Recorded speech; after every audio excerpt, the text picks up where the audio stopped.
you know there's a 3-digit number attached to your name right now that pretty much determines where you live, what you drive, and maybe even if you get that dream job. And no, it's not your age, it's not your height, it's your credit score. And here's the crazy part. Most of us have no real idea how this number is actually calculated.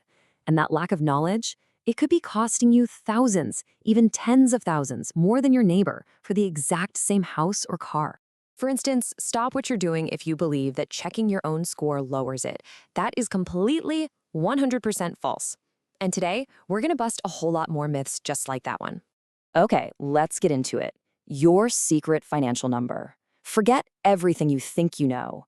In this explainer, we are going to crack the code. I'm going to show you the exact formula the banks use to judge you, and I'll give you the cheat sheet to the whole system. First up, report card versus the grade. Before we go any further, we have to clear up this one huge point of confusion. You have a credit report and a credit score. And listen, they are not the same thing. Understanding this difference is step one to taking back control. Here's the easiest way to think about it. Your credit report is like your financial permanent record. It's just a long list of all the raw data. Your credit score, that's the final grade, the number that gets calculated from that record.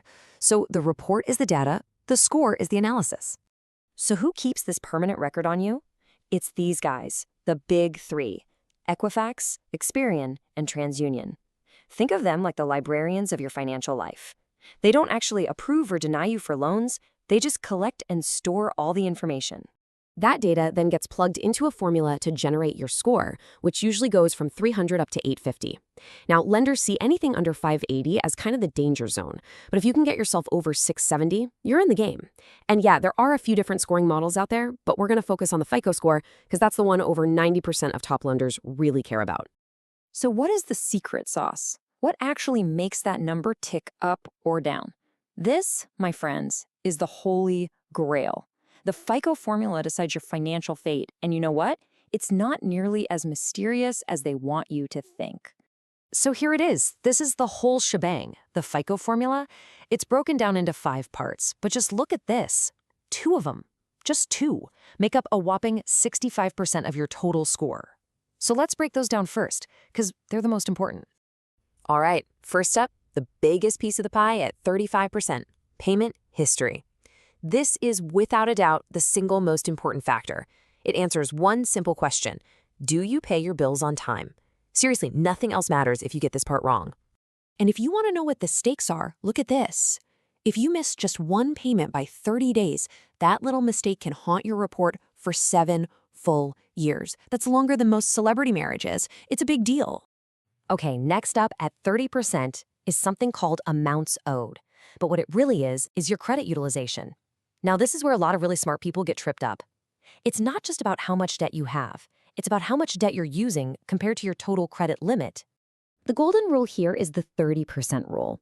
So if you have a credit card with, say, a $1,000 limit, you really want to keep your balance below $300. The second you go higher than that, you start to look maxed out and risky to lenders. All right, let's talk about hacking the system. We've covered the 2 biggest chunks that make up 65% of your score. But what about the other 35%? That's your length of history, new credit, and credit mix. This is where people fall into some really common traps and where a few simple tricks can make a huge difference.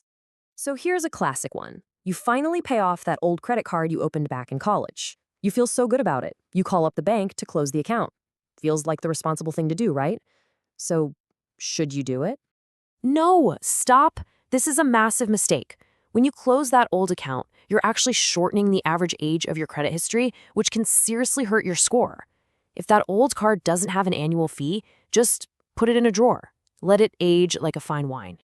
Okay, now let's talk about inquiries. A soft inquiry is when you check your own score. Like we talked about before, this does not affect it one bit.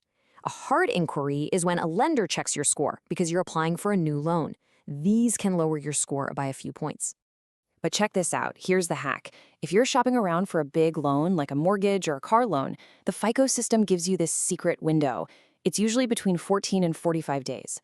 Any hard inquiries for that same type of loan inside that window all get bundled together and count as just one single inquiry.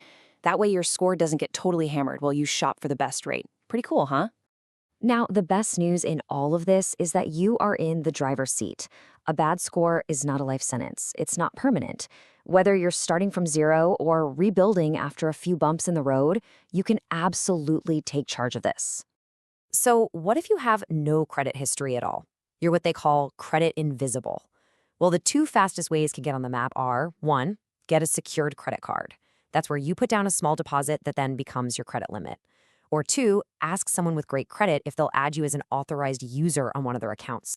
All right, let's do a quick myth-busting speed round. Does your income affect your score? False. A billionaire could have a terrible credit score. Do you share a credit score with your spouse?